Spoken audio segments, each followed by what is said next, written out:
Hello and नमस्कार my dear friends. सो आज हम पढ़ने वाले हैं the structure of the memory gland. हमने हमारी अगली लेक्चर में जो वुल्वा है उसके स्ट्रक्चर के बारे में पढ़ा था। That is the external genital part of the female reproductive system. ठीक है। सो उसका जो स्ट्रक्चर है उसके बारे में हमने अच्छे से पढ़ लिया। ठीक है, उसके जो पार्ट्स थे उसके फंक्शंस भी मैंने आपको बताए। ठीक है। सो अभी one more thing is left, that is memory gland. ठीक है, जो मेमोरी ग्लैंड है वो भी फीमेल रिप्रोडक्टिव सिस्टम का इम्पोर्टेंट पार्ट है, because it is related with the reproductive processes. ठीक है। सो हम मेमोरी ग्लैंड के स्ट्रक्चर जो है उसके बारे में आज पढ़ने वाले हैं। ठीक है। So let's start. आप यहाँ पे देख लो कि मैंने स्ट्रक्चर ड्रॉ करके रखा है। ठीक है, ये जो है मेमोरी ग्लैंड, ठीक है, पूरी इसके अंदर किस तरीके के स्ट्रक्चर्स प्रेजेंट रहते हैं वो अभी मैं आपको बता देती हूँ, अच्छे से पढ़ना। ठीक है, जो मेमोरी ग्लैंड है उसमें ज्यादा से ज्यादा अमाउंट में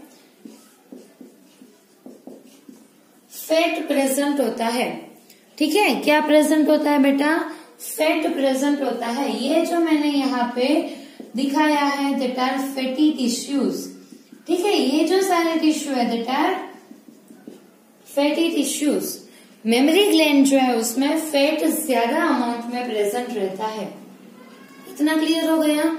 ठीक है, ये जो मैंने यहाँ पे दिखाया है that is the part of ribs. ठीक है, रिब की जो बोन्स रहती है वो मैंने यहाँ पे ड्रॉ की है, और ये जो है वो मसल्स है जो कि रिब्स के बीच में प्रेजेंट रहते हैं। ठीक है, अभी यहाँ पे आप फोकस कीजिए कि मेमोरी ग्लैंड में कौन से स्ट्रक्चर्स प्रेजेंट है।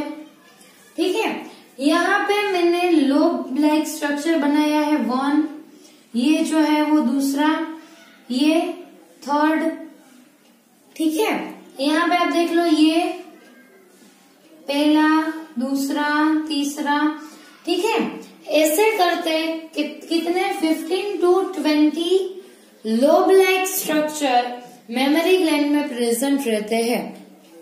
ठीक है बेटा, कितने?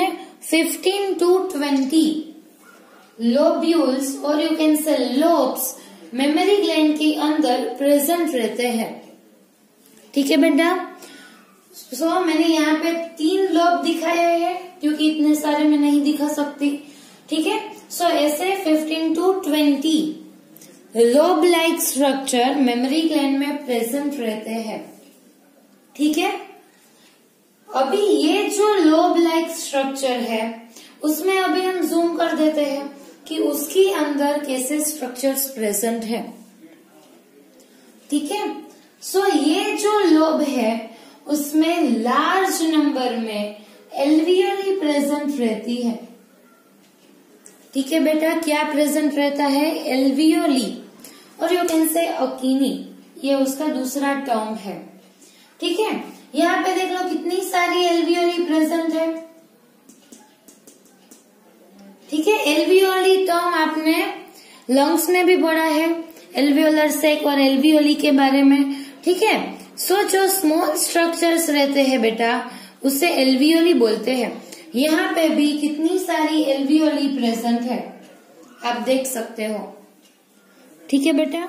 ठीक है, इतना क्लियर हो गया कि यहाँ पे जो क्लस्टर ऑफ सेल्स आपको दिख रहे हैं यानी कि एल्वियोली जो है, ठीक है, that is the main functional part of the memory gland.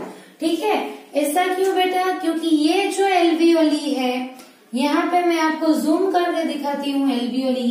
ठीक है, ये जो एल्वियोली है यहाँ पे विच सीक्रेट्स मिल्क। ठीक है, एल्वियोली की जो वॉल रहती है वो मिल्क को सिक्रेट करती है। ठीक है, और ये जो एल्वियोली है यहाँ से जो मिल्क सिक्रेट हुआ वो यहाँ पे ल्यूमेन में यानी कि बीच में जो कैविटी रहती है उसमें स्टोर होता है। ठीक है। सो एल्वियोली में जो मिल्क उसने प्रोड्यूस किया वो उसके जो ल्यूमेन के पार्ट है यानी कि बीच में जो सेंट्रल कैविटी रहती है एल्वियोली के अंदर, वहां पे ये जो मिल्क है वो स्टोर होता है। ठीक है, इतना क्लियर हो गया। ऐसे कितनी सारी एल्वियोली ईच लोब में प्रेजेंट है। ठीक है, और ऐसे कितने लोब्स है बेटा? 15 to 20 लोब्स है। समझ में आ रही है बात? 15 to 20 lobes are present in the mammary gland or in each lobe there are so many alveoli present। ठीक है, इतना क्लियर हो गया बेटा? ओके, अभी ये जो एल्वियोली है जिसने मिल्क सिक्रेट किया वो कंबाइन होके आगे ऐसी ट्यूब लाइक स्ट्रक्चर फॉर्म करती है। यहाँ पे आप देख लो, ये ट्यूब लाइक स्ट्रक्चर्स है। ठीक है, यहाँ पे भी है। एल्वियोली जो है वो आगे कंबाइन होके ट्यूब लाइक स्ट्रक्चर फॉर्म करती है जिसे बोलते हैं मेमोरी ट्यूब्यूल्स। ठीक है, एल्वियोली जो है वो कंबाइन होके ट्यूब लाइक स्ट्रक्चर फॉर्म करती है जिसे बोलते हैं मेमोरी ट्यूब्यूल्स।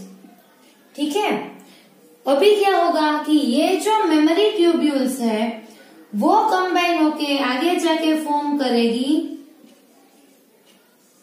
Memory duct. ठीक है, पहले एल्वियोली जिसने मिल्क प्रोड्यूस किया, फिर mammary tubule and then comes mammary duct. Mammary tubule combine होके क्या बना लेती है? मेमोरी डक्ट बना लेती है। ठीक है, अभी ये जो मेमोरी डक्ट है वो आगे जाके थोड़ा सा स्वेलोड पार्ट फॉर्म करती है। ठीक है, ऐसा ही सेम स्ट्रक्चर यहाँ पे भी होगा, यहाँ पे भी होगा। ठीक है, सारे लोब्स में सेम स्ट्रक्चर ही है। ठीक है, सो ये जो मेमोरी डक्ट है वो आगे जाके थोड़ा सा स्वेलोड पार्ट फॉर्म करती है यानी कि ये वाला पोर्शन। ठीक है, आप इसमें देख लो ये वाला पोर्शन। सो ये क्या है बेटा? Memory ampulla. ठीक है, अभी एम्प्यूला जो टर्म है वो तीसरी बार आया। ठीक है, जो पहली बार आया था कहाँ पे आया था? वास डेफरेंस जो है वो आगे जाके स्वेलोड स्ट्रक्चर फॉर्म करती है, तभी वहां पे हमने एम्प्यूला पढ़ा था। फिर ओवेरी में जो ओविडक्ट है उसका जो बीच वाला पोर्शन है widest part that is ampulla, और यहाँ पे तीसरी बार जो स्वेलोड पार्ट है वो आया एम्प्यूला। ठीक है, ampulla is the general term for any swallowed और द वाइडेस्ट पार्ट। ठीक है, सो आपको ये याद रखना है कि यहाँ पे मेमोरी डक्ट जो है वो आगे जाके स्वेलोड पार्ट बना लेती है जिसे हम बोलते हैं एम्प्यूला। ठीक है, अभी ये जो सारे टर्म्स है उसमें कंफ्यूजन नहीं होना चाहिए, क्योंकि कई बार क्या होता है बेटा, आपने अच्छे से पढ़ा है लेकिन जब क्वेश्चन आता है तब ट्यूब्यूल और डक्ट में कंफ्यूजन हो जाता है। ठीक है, सो आपको याद रखना है कि एल्वियोली में से पहले आएगी मेमोरी ट्यूब्यूल, फिर जो सारी मेमोरी ट्यूब्यूल है वो कंबाइन होके मेमोरी डक्ट बना लेती है। ठीक है, सो इतना याद रखो। अभी जो मेमोरी डक्ट है उसने एम्प्यूला फॉर्म कर दिया। ठीक है, अभी क्या होगा कि एम्प्यूला में से आगे एक डक्ट निकलेगी जिसे बोलते हैं लेक्टिफेरस डक्ट। क्या बोलते हैं बेटा? Lactiferous duct. ये जो एम्प्यूला की जो स्ट्रक्चर है उसमें से आगे ये जो डक्ट निकल रही है जिसे क्या बोलते हैं? Lactiferous duct. ठीक है, अब यहाँ पे देख लो कि ये जो तीनों डक्ट है वो आगे जाके ये वाला जो पोर्शन है उसमें ओपन होती है। ठीक है, कि ये जो पोर्शन है दैट इज दी निपल का जो पार्ट है वो, सो ये जो लेक्टिफेरस ट्यूब्यूल है, डक्ट है, वो आगे जाके opens on the surface of nipple. ठीक है, फिर जहां से जो मिल्क है वो बाहर की साइड रिलीज होता है। ठीक है, इतना क्लियर हो गया बेटा? सो ये हमने पूरा स्ट्रक्चर पढ़ लिया, एल्वियोली के बारे में पढ़ लिया। ठीक है, सो ये जो एल्वियोली है जो मिल्क रिलीज करती है। ठीक है, और एक बात बेटा, कि ये जो एल्वियोली है उसके स्ट्रक्चर में भी कई सारे डिफरेंसेस देखे गए हैं। यानी कि जब जो सारे फेज रहते हैं किसी फीमेल की लाइफ में, यानी कि जब उसका जो प्रेगनेंसी का टाइम रहता है, ठीक है, तब क्या होता है बेटा कि ये जो एल्वियोली है वो स्वेलोड अप हो जाती है और डायलेट हो जाती है, जिससे क्या होगा कि वो ज्यादा से ज्यादा अमाउंट में क्या होता है मिल्क प्रोड्यूस कर सके at the time of lactation. ठीक है, ये जो है वो डायलेट हो जाती है क्योंकि तभी जो मिल्क है उसकी ज्यादा रिक्वायरमेंट है, यानी कि तब ये डायलेट हो जाएगी जिससे ज्यादा से ज्यादा मिल्क उसमें स्टोर हो सके। ठीक है, लेकिन आफ्टर दैट फेज यानी कि कंप्लीशन ऑफ दैट फेज, उसके बाद क्या होगा कि फिर से जो एल्वियोली है वो अपनी नॉर्मल पोजीशन में आ जाएगी। लेकिन at the time of lactation pregnancy ये जो है एल्वियोली वो डायलेट कर जाती है। ठीक है, इतना क्लियर हो गया बेटा। सो मेमोरी ग्लैंड के ये जो सारे पार्ट्स है और स्ट्रक्चर है उसके बारे में भी आपको मालूम होना चाहिए। ये क्लियर हो गया बेटा, alveoli, memory tubule, memory duct, memory ampulla, lactiferous duct. ठीक है, ओके बेटा। सो आज हम पढ़ने वाले हैं अभी the structure of the sperm. ठीक है, दैट इज मेल गैमेट। हमने मेमोरी ग्लैंड के स्ट्रक्चर में बारे में पढ़ लिया अच्छे से। ठीक है, अभी जो स्पर्म का जो स्ट्रक्चर है ये वाला टॉपिक अभी हम पढ़ लेते हैं। ठीक है, सो यहाँ पे आप देख लो कि मैंने डायग्राम ड्रॉ करके रखी है स्पर्म की। ठीक है, सो इसके बारे में 1 बाय 1 जो इसके सारे पार्ट्स है वो मैं आपको बता देती हूँ। अच्छे से पढ़ना है बेटा, क्योंकि ये जो चैप्टर है उसमें कई सारे नए नए टर्म्स जिससे आप अभी तक फेमिलियर नहीं थे और वो सारे टर्म्स के बारे में अभी आप पढ़ रहे हो। ठीक है, सो आपको बहुत अच्छे से पढ़ना है कि कंफ्यूजन ना हो। ये पार्ट ये इस स्ट्रक्चर का है, ये पोर्शन है ये इस स्ट्रक्चर में आता है। ठीक है, कौन सा पार्ट कहाँ पे आता है और उसका फंक्शन क्या है वो बहुत इंपॉर्टेंट है, याद रखना। ठीक है, सो अभी हम ये जो स्पर्म का स्ट्रक्चर है उसके बारे में पढ़ लेते हैं। ठीक है, मैंने यहाँ पे डायग्राम ड्रॉ करके रखा है। सो पहले आपको मालूम होना चाहिए कि जो मेल गैमेट है जो स्पर्म, उसके स्ट्रक्चर में 4 पार्ट्स है। कितने? 4 parts male, the head, neck, middle part and the tail. ठीक है, कितने पार्ट है? 4 पार्ट। सो इसमें मैं आपको बता देती हूँ कि हेड का पोर्शन क्या कौन सा है, फिर नेक का रीजन कौन सा है, मिडल पार्ट कौन सा है एंड टेल का रीजन कौन सा है। ठीक है, यहाँ पे आप देख लो कि ये जो पार्ट है इतना यहां से स्टार्ट करके यहां से ये वाला जो पार्ट है यहां तक का। ठीक है, यहां से आप स्टार्ट करो, फिर ये जो पार्ट है इतना, ये कौन सा पार्ट है बेटा? हेड का रीजन है।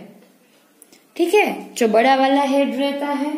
ठीक है, सो ये जो पार्ट है ये किसका पार्ट है बेटा? हेड का पार्ट है। ठीक है, अभी यहाँ पे जो छोटा सा जो पोर्शन है, ठीक है, इतना, ये जो पार्ट है दैट इज नेक रीजन, ये था हेड रीजन। ठीक है, सो सबसे ऊपर का जो पार्ट है that is head region, then comes the neck region. ठीक है, नेक तो छोटा सा ही होगा।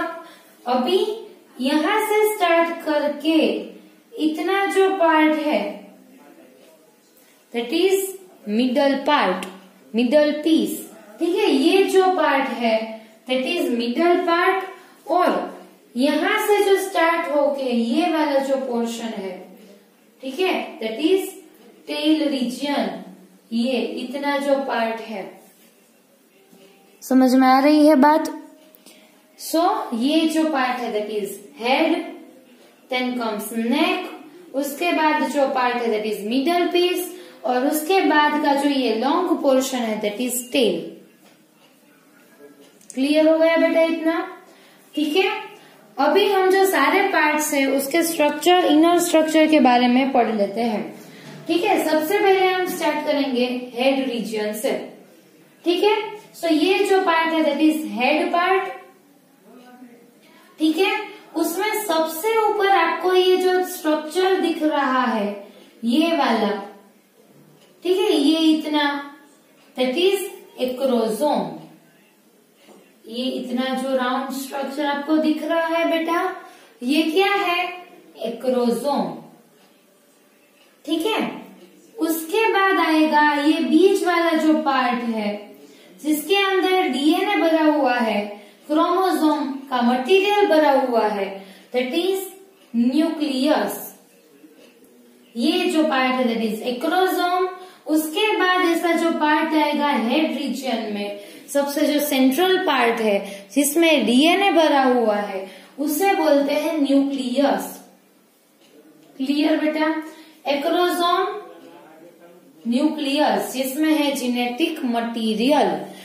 ठीक है, क्लियर है? जेनेटिक मटेरियल होना चाहिए। ओके, सो ये जो है न्यूक्लियस का पार्ट। इतना क्लियर है बेटा? ठीक है, सो ये जो दोनों स्ट्रक्चर है वो आपको मालूम होने चाहिए। ठीक है, अभी जो एक्रोसोम है उसमें लाइटिक एंजाइम्स कंटेनिंग फ्लूइड भरा हुआ है। एक्रोसोम का जो रीजन है ये उसमें एक तरीके का फ्लूइड भरा हुआ है जिसमें लाइटिक एंजाइम्स प्रेजेंट है। क्या प्रेजेंट है बेटा? Lytic enzymes. ठीक है, कौन सा रीजन की बात कर रही हूँ? यहाँ पे जहाँ पे मैंने एक्रोसोम लिखा है उसमें लाइटिक एंजाइम कंटेनिंग फ्लूइड भरा हुआ है जिसे हम बोलते हैं स्पर्मालाइसिन। ठीक है, यहाँ पे बात कर रही हूँ।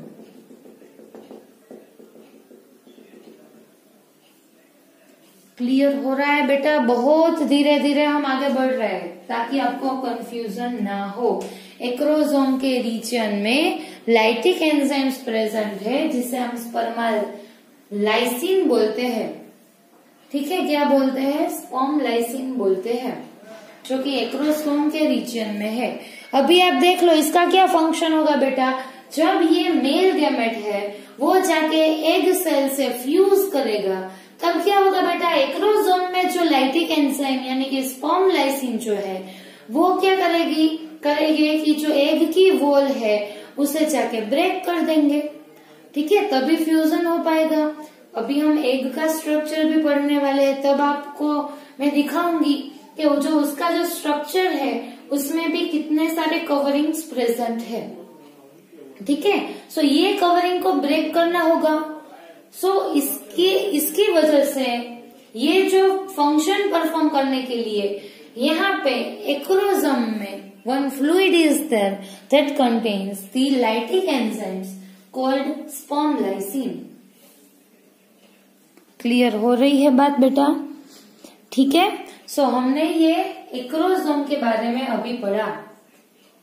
ठीक है, और ये जो एक्रोसोम है उसके ऊपर वन कवरिंग इज देयर। ठीक है, यहाँ पे एक्रोसोम के ऊपर ये कवरिंग प्रेजेंट है। ठीक है, ये जो कवरिंग है उसे क्या बोलते हैं बेटा? यहाँ पे आपको बोल रही हूँ। ठीक है, ये जो कवरिंग है उसे बोलते हैं एक्रोसोमिक कैप। ये कैप क्योंकि कवर कर रही है। ठीक है, एक्रोसोम को जो कवर करता है उसे बोलते हैं एक्रोसोमिक कैप या फिर ग्लिया कैपिटिस, और you can say anterior nuclear cap. ठीक है, ये जो है उसे एक्रोसोमिक कैप बोलते हैं या फिर ग्लिया कैपिटिस बोलते हैं या फिर एंटीरियर न्यूक्लियर कैप। ऐसा क्यों बोला? क्योंकि जो न्यूक्लियस का जो पार्ट है उसके आगे वाले पार्ट में ये कैप प्रेजेंट है, that's why it is called anterior nuclear cap. ठीक है, सो ये तीनों टर्म्स आपको याद रखने हैं, glia capitis, anterior nuclear cap, और जो सबसे आसान है दैट इज एक्रोसोमिक कैप, क्योंकि एक्रोसोम के ऊपर की साइड प्रेजेंट है ये स्ट्रक्चर। ठीक है, इतना क्लियर हो रहा है बेटा? हम यहाँ पे बात कर रहे हैं। ठीक है, ये जो कैप है उसके बारे में मैं अभी आपको बता रही हूँ। ठीक है, फिर ये एक्रोसोम के बारे में हमने बात कर ली, कैप के बारे में बात कर ली, अभी न्यूक्लियस के बारे में बात कर ली कि जिसके अंदर क्या प्रेजेंट है बेटा, डीएनए प्रेजेंट रहता है। इतना क्लियर है? ठीक है, सो ये जो डीएनए है क्रोमेटिन फाइबर्स होंगे। ठीक है, DNA in the form of chromatin fibres nucleus के अंदर प्रेजेंट है। अभी आपको मालूम है कि क्रोमेटिन फाइबर क्या है, मुझे आपको बताना नहीं पड़ेगा क्योंकि हमने 11th में पढ़ा है, जो कि आप अच्छे से जानते हो कि ये जो है वो डीएनए का एक स्ट्रक्चर है क्रोमेटिन फाइबर। ठीक है, सो यहाँ पे क्रोमेटिन फाइबर्स कितने सारे जो है वो न्यूक्लियस में प्रेजेंट है। अभी ये जो डीएनए है इसके साथ साथ प्रोटीन भी प्रेजेंट है। ठीक है, क्या है बेटा कि ये जो डीएनए है क्रोमेटिन फाइबर्स है, उसके साथ साथ प्रोटीन भी प्रेजेंट है। और ये प्रोटीन कौन सा है बेटा, प्रोटामाइन। ठीक है, तो ये हाईली कंडेंस्ड डीएनए यहाँ पे प्रेजेंट है और उसके साथ साथ प्रोटीन्स भी प्रेजेंट है जिसे बोलते हैं प्रोटामाइन। ठीक है, सो इतना आपको क्लियर होना चाहिए। ये डीएनए है, देन प्रोटीन तथा प्रोटामाइन। ठीक है, सो इतना क्लियर हो गया। यहाँ पे हेड का रीजन पूरा हो गया। कितना इजी है बेटा, हेड के रीजन में एक्रोसोम हमने पढ़ा। ठीक है, फिर एक्रोसोमिक कैप के बारे में हमने पढ़ा, इसके जो सारे फंक्शन है इसके बारे में हमने पढ़े। फिर हमने देखा कि हेड के रीजन में न्यूक्लियस प्रेजेंट है, न्यूक्लियस के अंदर डीएनए प्रेजेंट है दैट इज हाईली कंडेंस्ड। ठीक है, एंड उसमें कई सारे प्रोटीन्स भी प्रेजेंट है जिसे हम बोलते हैं प्रोटामाइन। ठीक है बेटा, कितना इजी है। सो हेड का रीजन हमने कवर कर लिया अभी। ठीक है बेटा, अभी यहाँ पे एक टर्म लिखा है परफोरेटोरियम। ये क्या है परफोरेटोरियम? ये है space between the acrosome and nucleus. ठीक है, वहां पे थोड़ी सी जो फ्लूइड फील्ड कैविटी रहती है उसे बोलते हैं परफोरेटोरियम और कुछ नहीं है। ठीक है, between the acrosome and nucleus. Okay बेटा, अभी जो रीजन आएगा that is neck region. Head region हमने कर लिया बेटा इजीली, बहुत इजीली। अभी हम करने वाले हैं नेक रीजन के बारे में। सो नेक रीजन जो है उसमें क्या प्रेजेंट है बेटा, proximal centriole and distal centriole. दो तरीके के सेंट्रियोल जो कि नेक रीजन में प्रेजेंट रहते हैं।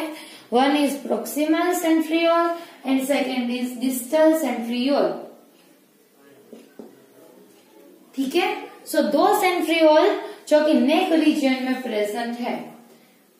ठीक है, अभी नेक रीजन जो है वहां से ये जो सेंट्रियोल है उसके पीछे की साइड से, यानी कि यहाँ पे सेंट्रियोल है, आप बोर्ड की उस तरफ से, इसके पीछे से एक्सियल फिलामेंट अराइज होता है। ये वाला जो फिलामेंट है दैट इज एक्सियल फिलामेंट। कहाँ से अराइज हुआ बेटा, नेक रीजन में से अराइज हुआ।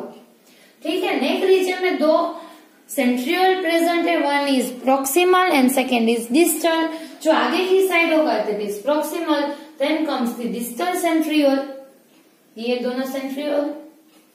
ठीक है, ये जो सेंट्रियोल्स है उसके पीछे की साइड से एक्सियल फिलामेंट अराइज होता है। ठीक है, और ये आगे जाके मिडल पीस में से पास होके टेल में एंटर होता है।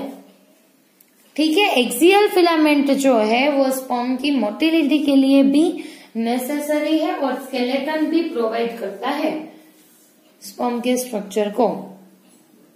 इतना क्लियर हो रहा है बेटा, कंफ्यूज नहीं होना है बिल्कुल भी। ठीक है, सिर्फ टर्मिनोलॉजी थोड़ी सी डिफिकल्ट है, ज्यादा और कुछ नहीं है, बहुत इजी है। ठीक है, ये हेड रीजन हो गया, ये chromosome, galea capitis, nucleus, DNA, protamines, then perforatorium, then in neck regions and proximal centriole, distal centriole, then axial filament जो कि यहाँ से इसके पीछे से अराइज होता है, that is axial filament। ठीक है। सो हमने बेटा ये नेक रीजन के बारे में भी पढ़ लिया। अभी मिडल पीस, ये जो पार्ट है that is of middle piece. जो स्पर्म का जो बीच का जो पार्ट है, मिडल वाला जो part, that is middle piece. अभी जो मिडल पीस है उसके स्टार्टिंग के जो पार्ट है वहां पे क्या प्रेजेंट है बेटा? सेंट्रियोल प्रेजेंट है, distal end proximal centriole in the neck region, ठीक है। और ये जो मिडल पीस है उसका जो लास्ट वाला जो पोर्शन रहता है, ठीक है, यहाँ पे उसे क्या बोलते हैं बेटा? रिंग सेंट्रियोल, ठीक है। जो रिंग सेंट्रियोल है, ठीक है, जो हमने यहाँ पे रिंग सेंट्रियोल दिखाया है बेटा, ठीक है। सो ये जो है मिडल पार्ट यहाँ तक है, थोड़ा मैंने ज्यादा लेबल कर दिया, ठीक है। सो यहाँ से यहाँ तक का जो पोर्शन है दैट इज मिडल पार्ट, ठीक है। ये जो बीच वाला पार्ट है दैट इज मिडल पार्ट। फिर यहाँ से टेल अराइज होगी। सो ये जो पूरा पोर्शन है दैट इज ऑफ टेल, ठीक है। सो ये जो मिडल पार्ट है वो एंड कहाँ से होता है? रिंग सेंट्रियोल से। ये आपको क्लियर होना चाहिए कि इसका जो आगे वाला पार्ट है वहां पे proximal and distal centriole present रहता है, और जो लास्ट वाला पोर्शन है वहां पे रिंग सेंट्रियोल प्रेजेंट रहता है, ठीक है। सो ये जो पार्ट है दैट इज मिडल पार्ट। अभी मिडल पार्ट में से एक्सियल फिलामेंट अराइज होता है नेक रीजन में से, ठीक है। इसमें से बीच में से पास होता है ये ब्लैक कलर फिलामेंट, ठीक है। अभी ये जो फिलामेंट है उसके सराउंडिंग में ऐसे स्पाइरल, ठीक है, मैंने यहाँ पे 3D डायग्राम ड्रॉ करने की ट्राई की है, आप देख लो। ये पीछे से जा रही है फिलामेंट, ये अपर, ये देन फिर नीचे से जा रही है, ठीक है। सो जो एक्सियल फिलामेंट है, सपोज आप देख लो कि ये एक्सियल फिलामेंट है, सो इसको कोइल करती हुई इस तरीके से, ठीक है, सारी साइड से ऐसे कोइल करती हुई ये जो स्ट्रक्चर पास होता है दैट इज माइटोकॉन्ड्रिया, ठीक है। जो मिडल पार्ट है उसमें अबंडेंट माइटोकॉन्ड्रिया प्रेजेंट रहते हैं, ठीक है। ये जो मिडल पार्ट में that is spirally arranged mitochondria. यहाँ पे आप देख लो स्पाइरली अरेंज्ड माइटोकॉन्ड्रिया आपको दिख रहे हैं, ठीक है। सो ये जो है दैट इज माइटोकॉन्ड्रिया। क्लियर है बेटा इतना, ठीक है। सो ये जो है माइटोकॉन्ड्रिया यहाँ पे कितने सारे प्रेजेंट है, ठीक है। यानी कि ये जो मिडल पार्ट है, ठीक है, that is full of energy. यहाँ पे कितने सारे एटीपी की जनरेशन होगी क्योंकि कितने सारे माइटोकॉन्ड्रिया है। That's why the middle piece is known as energy chamber. Middle piece जो है उसे क्या बोलते हैं बेटा? एनर्जी चैम्बर बोलते हैं, क्योंकि यहाँ पे कितने सारे माइटोकॉन्ड्रिया जो है वो एक्सियल फिलामेंट को स्पाइरली अरेंज करते हैं, ठीक है। आपको ये सारी चीजें समझ में आनी चाहिए, ठीक है। और इसके फंक्शंस भी आपको तभी मालूम हो जाएंगे इजीली कि यहाँ पे डीएनए है बेटा, ठीक है। फिर यहाँ पे क्यों इतने सारे माइटोकॉन्ड्रिया है? क्योंकि यहाँ ये वाला जो स्ट्रक्चर है, एक्रोसोम वाला स्ट्रक्चर, जब ये एग की लेयर को ब्रेक करेगा, ठीक है, तब उसको एनर्जी चाहिए। फिर ये जो स्पर्म है उसको मोटिलिटी के लिए एनर्जी चाहिए, ठीक है। मैंने आपको बताया था कि सेमिनल वेसिकल में फ्रुक्टोज रहता है, देन उसको ब्रेक करके इसको एनर्जी मिलेगी। ये भी तो एक सेल है, इसे भी इसके फंक्शन के लिए एनर्जी चाहिए, ठीक है। फिर ये जो एनर्जी है वो कैसे जनरेट होगी? इसमें जो माइटोकॉन्ड्रिया प्रेजेंट है वो एटीपी को जनरेट करेंगे, ठीक है। ये क्या करेंगे? जो सारी चीजें हैं उसको ब्रेक करके यहाँ पे एटीपी की जनरेशन होगी। समझ में आ रही है बात बेटा? बहुत इजी है, ठीक है। सो ये जो है that is middle part. Clear है बेटा इतना?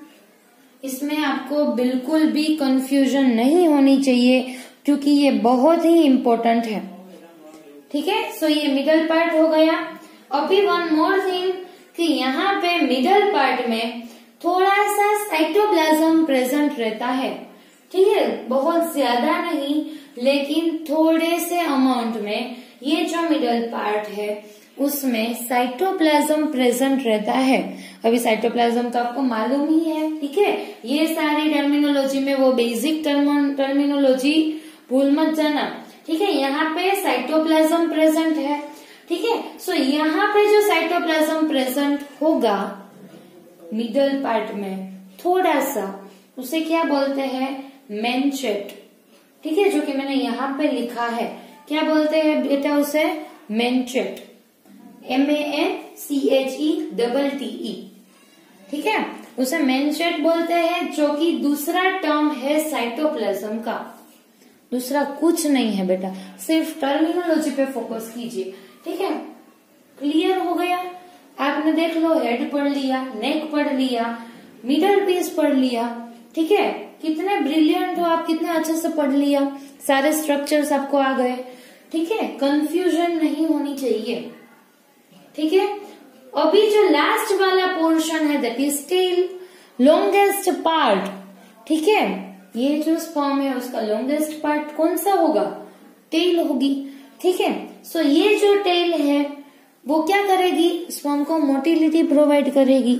अभी मोटिलिटी भी उतनी ही नेसेसरी है क्योंकि जब ये स्पर्म मोटाइल होगा तभी वो जाके एग सेल को फ्यूज कर सकेगा, ठीक है। सो ये जो टेल है वो उसको मोटिलिटी प्रोवाइड करती है। क्लियर हो गई बात। अभी एक बार मैं फिर से आपको सारे जो स्ट्रक्चर है उसको रिपीट कर देती हूँ, ठीक है। यहाँ पे देख लो, ये जो है that is head part, then neck part, middle part and ये जो है दैट इज टेल। ये 4 स्ट्रक्चर आपको मालूम हो गए, ठीक है। अभी हेड पार्ट में सबसे ऊपर होगा एक्रोसोम, ठीक है, जिसमें लाइटिक एंजाइम्स प्रेजेंट होंगे जिससे हम बोलते हैं स्पर्म लाइसिन, ठीक है। क्या बोलते हैं बेटा, स्पर्म लाइसिन बोलते हैं, यहाँ पे प्रेजेंट है। और जो एक्रोसोम है उसके ऊपर कवरिंग प्रेजेंट है जिसे ग्लिया कैपिटिस बोलते हैं, ठीक है। ये कवरिंग एक्रोसोमिक कैप और एंटीरियर न्यूक्लियर कैप, ठीक है। सो ये कैप है, ये एक्रोसोम है और यहाँ पे बीच में न्यूक्लियस प्रेजेंट रहता है। अभी न्यूक्लियस है, सो न्यूक्लियस में क्या होगा बेटा, genetic material that is DNA in the form of chromatin fibre और हाईली कंडेंस्ड स्ट्रक्चर फॉर्म में ये यहाँ पे प्रेजेंट होगा, ठीक है। सो ये जो है दैट इज डीएनए, समझ में आ रही है बात, ठीक है। सो डीएनए के साथ साथ यहाँ पे प्रोटीन प्रेजेंट होगा जिसे हम बोलते हैं प्रोटामाइन। क्या बोलते हैं बेटा, प्रोटामाइन, जो कि यहाँ पे प्रेजेंट है, ठीक है। सो हेड पोर्शन आपको अच्छे से आ गया, बहुत बढ़िया तरीके से, ठीक है। फिर यहाँ पे जो पोर्शन है दैट इज नेक पार्ट, ठीक है। हेड के बाद क्या आता है बेटा, नेक आता है, ठीक है। नेक में 2 सेंट्रियोल्स प्रेजेंट थे, one is proximal and second is distal centriole.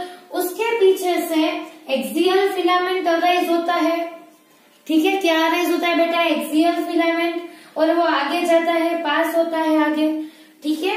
अभी मिडल पार्ट की हम बात कर लेते हैं, थोड़ा सा ध्यान देना यहाँ पे कि यहाँ से जो एक्सियल फिलामेंट निकलेगा, ठीक है, उसके सराउंडिंग में ये जो माइटोकॉन्ड्रिया है वो स्पाइरली अरेंज्ड हो जाते हैं। ऐसे एक्सियल फिलामेंट के सराउंडिंग में माइटोकॉन्ड्रिया जो है वो इस तरीके से अराइज हो जाते हैं, प्रेजेंट रहते हैं, ठीक है, स्पाइरली अरेंज्ड, ठीक है। सो यहाँ पे माइटोकॉन्ड्रिया है, ठीक है। एक्सियल फिलामेंट के सराउंडिंग में इसने एक शीट फॉर्म कर ली ऐसे सराउंड होके, जिसे क्या बोलते हैं बेटा, नेबेनकॉर्न शीट। क्या बोलते हैं बेटा,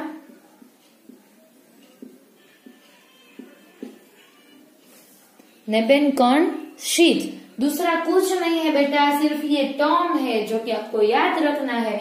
माइटोकॉन्ड्रिया ने जो ऐसा जो स्ट्रक्चर फॉर्म किया उसे बोलते हैं नेबेनकॉर्न शीट, ठीक है। दूसरा कुछ नहीं है।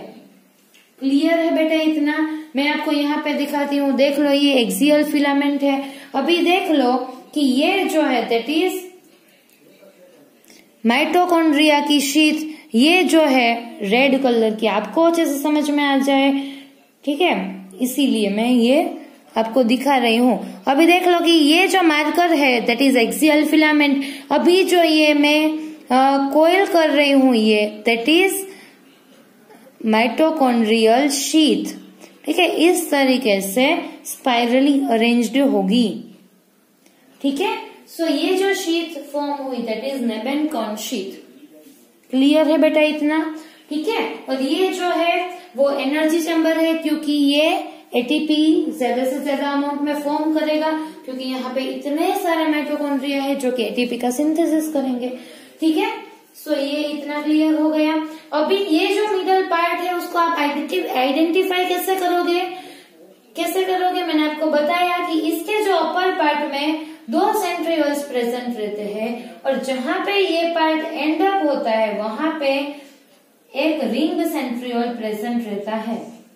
ठीक है, सो ये लास्ट वाला जो पार्ट है दैट इज रिंग सेंट्रियोल, जहां से मिडल पार्ट जो है वो खत्म हो जाता है। ठीक है, और मिडल पार्ट में एक्सियल फिलामेंट, नेबेनकॉन शीथ और उसके साथ साथ थोड़ा सा साइटोप्लाज्म प्रेजेंट रहता है जिसे हम बोलते हैं मेनशेट। ठीक है, यहाँ पे जो साइटोप्लाज्म प्रेजेंट रहता है उसके लिए टर्म है। ठीक है, सो मिडल पार्ट भी खत्म हो गया बहुत इजीली। अभी जो लास्ट वाला पोर्शन है that is tail. So tail जो है that is longest part of sperm and the sperm moves with the help of tell.